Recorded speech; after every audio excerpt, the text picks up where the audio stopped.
Cette vidéo n'a absolument aucun sens. Vous savez, vous posez souvent des questions existentielles. Maëva se pose très souvent des questions existentielles. Parce qu'on se le dise, elle est spécialiste là-dedans. Hein. À se demander ce que les vaches se disent entre elles, à se demander si, comment ça marche, pourquoi si, pourquoi ça. Maëva est quelqu'un de très curieux. Et le problème, c'est qu'elle me pose des questions à moi. Et j'ai pas réponse à tout. Alors, des fois, tu peux trouver la réponse sur Internet. Tu arrives toujours à démerder. Tu fais appel à ta culture générale, au bouquin que t'as lu, au film, au reportage et tout ça. Mais des fois, t'es là.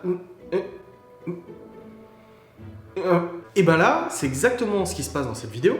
C'est que sur mon Facebook, j'ai un sujet qui est passé, c'était marqué les 18 questions existentielles que vous pouvez vous poser. Je me suis dit, attends, je vais regarder, ça peut être intéressant, et puis ça peut être un peu les questions qu'on va se poser aussi de son côté. Du coup, je scroll, et là, je vois 18 questions, mais totalement...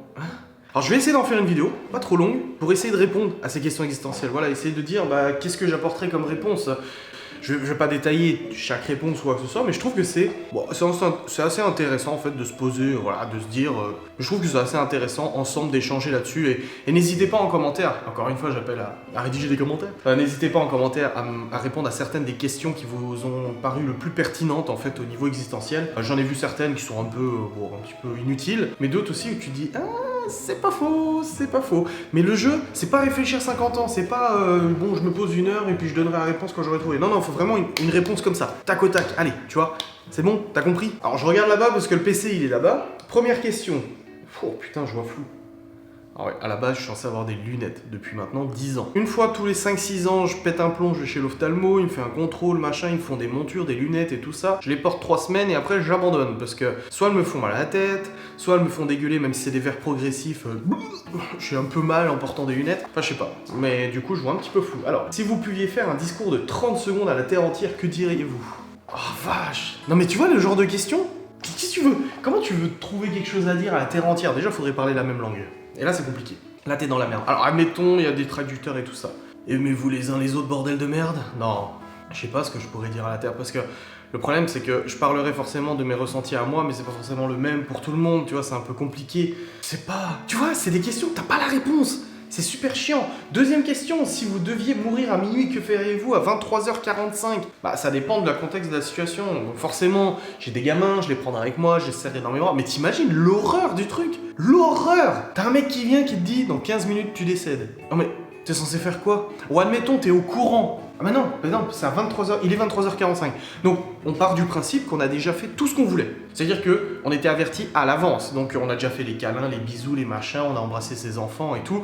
Qu'est-ce qu'on ferait? Tu prends tous tes enfants dans tes bras, puis tu attends minuit comme ça. Tu te manges un bon burger, tu te manges une tartiflette, mais tu l'auras déjà fait avant. Donc, en gros, tu auras déjà fait tout ce que tu voulais avant. Moi, je pense que je ferais un truc où je bouge, tu vois. Je n'irai pas conduire en bagnole, évidemment que non, mais je sais pas, moi, je serais en train de faire du ménage, du rangement, comme ça, je verrai pas le temps passer. Tu vois, tu le sens pas venir, t'es 23h45, 46, 47, 48, mais toi tu fais ton ménage, ton rangement, tu passes la spie et tout ça, et ça te prend sur la gueule. Fini. Comme ça, tu l'auras pas vu venir, t'auras déjà fait tous tes préparatifs avant et t'es tranquille. Troisième, comment pouvez-vous réellement savoir quelque chose de façon certaine? Philosophique. Comment pouvez-vous réellement savoir quelque chose de façon certaine? Tout repose sur notre savoir, tout repose sur des bases qui sont concrètes. Tu sais que 2 plus 2 fait 4 ou pas? C'est quoi cette question? Sérieux. Bon, on va passer à la suivante. C'est vraiment... Je vais juste vous les lire en fait. Au-delà de répondre, je vais vous les lire, vous dire mais what the fuck? Quatrième question. Si vous aviez tout l'argent du monde, mais deviez tout de même travailler, quel job choisiriez-vous? En admettant que tu puisses choisir le travail que tu veux, forcément tu ferais le travail dans le domaine qui te plaît le plus. Moi actuellement je suis dans un domaine qui me plaît énormément. Donc même si demain je gagnerais au loto ou quoi que ce soit, je continuerai de faire des vidéos, je continuerai de monter des vidéos et tout ça parce que c'est ce qui me plaît. Vraiment, c'est ce que j'aime faire. Au-delà de ça, je me renouvelle souvent. Tous les 5 ans, je renouvelle de business, un autre truc, ça se trouve dans 5 ans, je ferai plus du tout ça, je serai sur autre chose. Donc voilà, vous voyez, c'est jamais la même chose. Quand vous aurez 90 ans, quelle sera la chose qui aura le plus d'importance à vos yeux? La visite de l'infirmière qui vient te voir dans ta petite chambre tous les jours pour te faire coucou? Quel est votre plus grand regret dans la vie à ce jour? Oh, quel est mon plus grand regret? Ça nous fait évoluer, les erreurs nous font évoluer. Alors je vais dire basiquement de ne pas avoir dit à Maëva qu'on avait des soucis d'argent, que ça, du coup ça nous est arrivé bien trop tard, on aurait pu éviter pas mal de choses. Oui, mais en même temps on n'en serait pas là. Si là, la situation actuelle, je me dis, bon, la situation est plutôt bonne, etc., tu te dis, voilà, donc je regrette pas. Par contre, si on était encore dans la merde ou quoi que ce soit, bah forcément, tu dis, oulala, je regrette de faire des choses. C'est tellement relatif, en fait. Tu peux pas. C'est vraiment personnel, cette réponse. Donc pour l'instant, là, je me dis, j'ai pas de regrets, mais si demain quelque chose me tombe sur la gueule, je me dis, oulala, tu vois. Je sais pas. J'ai fait des erreurs, j'ai fait beaucoup d'erreurs, mais j'essaie pas de me dire, j'essaie pas de regretter ou quoi que ce soit, parce que sinon t'avances pas, tu vis dans le passé continuellement, quoi. Qu'est-ce qui changerait si on vous disait avec 100% de certitude que Dieu n'existait pas, ou que vous n'êtes pas croyant et qu'on vous dit qu'il existe? Oh, moi je m'adapte.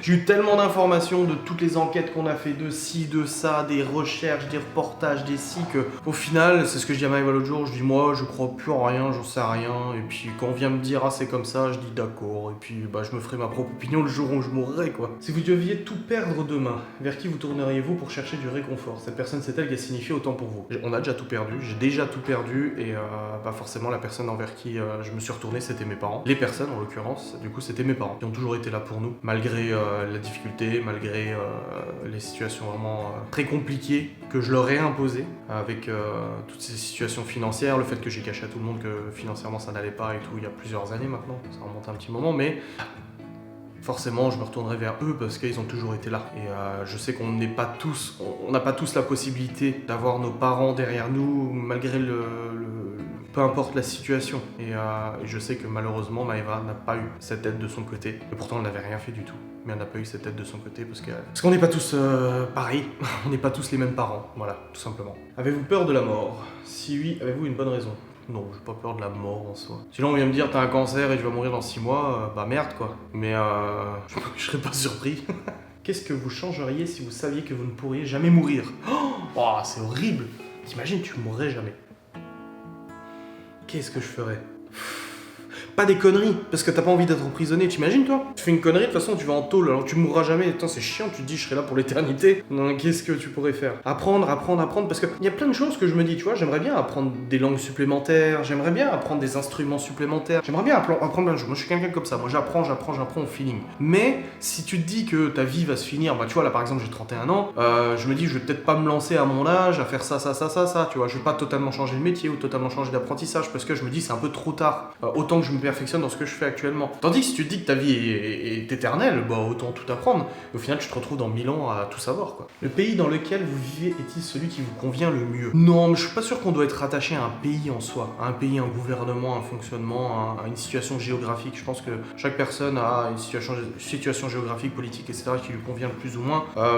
Dans notre contexte d'entrepreneurs que nous sommes depuis 10 ans, d'entrepreneurs, investisseurs, etc., je ne pense pas que la France soit le pays le plus approprié. C'est bien pour ça que nos sociétés sont au Luxembourg, parce qu'au-delà des charges qui sont plus faibles, qui peuvent du coup permettre aux entrepreneurs de mieux vivre, tu m'excuseras, c'est le cas. Quand je vois le nombre d'entrepreneurs en France qui galèrent, et encore Augustin, l'autre jour, on en parlait avec une indépendante, on en parlait avec une personne qui travaille, qui est profession libérale, une infirmière indépendante, et qui paye énormément plus de cotisations sociales que n'importe quel salarié, qui paye des charges mais monstrueuses pour au final pas avoir de couverture sociale, ou très peu de retraite aussi. La France n'aide pas les entrepreneurs, et peut-être les États-Unis, et encore, les États-Unis, t'as intérêt à réussir, hein, parce que les gens pensent le rêve américain en se disant voilà, c'est les États-Unis, forcément les entrepreneurs ils sont bien accueillis, les impôts sont plus faibles, etc. Mais le problème c'est qu'aux États-Unis, si t'as pas de thune et tu crèves dans la rue. En France, il y a quand même beaucoup plus d'aide sociale. Nous, on a eu le RSA et tout ça, donc tu vois, c'est encore différent. Mais chaque pays a ses avantages et ses inconvénients. En tout cas, dans notre situation, nous, d'entrepreneurs, c'est vrai que la France n'est pas forcément le plus adapté. Le système entrepreneurial en France est beaucoup trop vieux, vétuste et mal foutu pour les entreprises actuelles. C'est mon opinion. Que diraient vos proches à propos de vous lors de votre enterrement? Au moins, il a essayé. Je me dis ça tout le temps. Je fais des conneries, je fais des erreurs, mais au moins, j'aurais essayé. Et bah, j'espère qu'ils diront ça sur ma tombe. Au moins, il aura essayé. Dernière question, et après on va arrêter là parce que ça va faire une vidéo trop longue. Dernière question, j'en ai zappé quelques-unes qui étaient pas du tout intéressantes. Qu'est-ce qui se tient entre vous et le bonheur complet? Mais le bonheur est tellement relatif. C'est tellement personnel et relatif, le bonheur. Bonheur par rapport à quoi? L'argent, lui je l'ai le bonheur. Par rapport aux enfants, bah oui, je suis comblé, j'ai 4 enfants.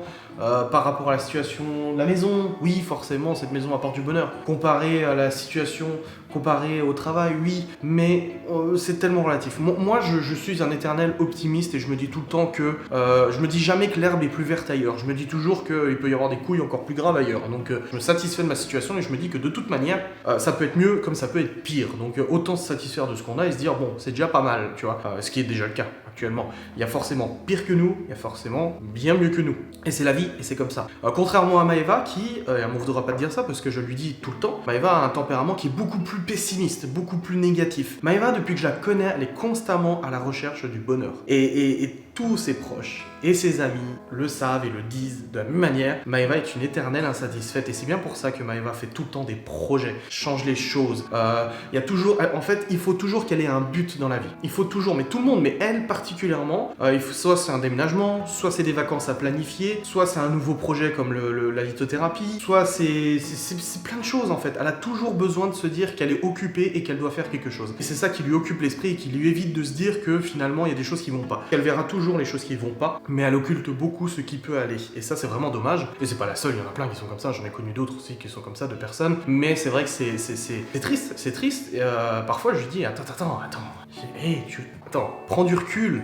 Oh, prends du recul, réalise ce que t'as au lieu de dire ce que t'as pas, tu vois. C'est des conneries, des choses toutes connes, mais c'est dire, par exemple, la maison qu'on a fait une promesse de vente l'année dernière sur une maison, et quand ça s'est pas fait parce que voilà, on voulait pas mettre un apport de 40 000 balles pour avoir cette maison, on pouvait mettre 20-25 000, mais on voulait pas mettre plus, parce qu'on avait les revenus qui nous permettaient de prendre cette maison. Et quand on nous a dit ça, et Maëva m'a dit, c'est pas juste, on l'a pas eu, il nous demande un trop gros apport et tout, on va pas vider nos comptes pour ça et tout ça. Je lui dis, ne vois pas le côté négatif, dis-toi qu'il y a forcément une raison pour ce qui s'est passé. Et on n'est pas non plus à la rue, on est quand même dans une maison, ça va, on n'est pas dans l'urgence de trouver un logement. C'était pas le cas encore, maintenant ça l'est. Après ça l'était, quelques mois après. Mais voilà, toujours se dire que c'est bon, c'est pas grave, il y a toujours une solution.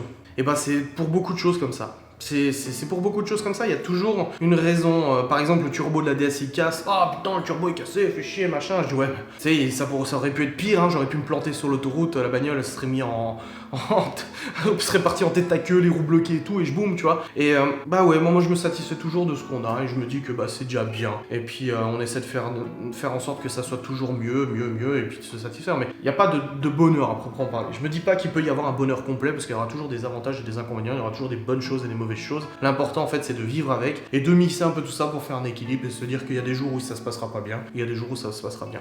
Enfin voilà, c'est mon opinion, ça engage que moi, mais j'avais envie de le dire, tout simplement. Bref, merci d'avoir regardé cette vidéo, j'espère qu'elle vous a plu. On se retrouve pour une autre facecam normalement demain, et puis bah voilà, salut.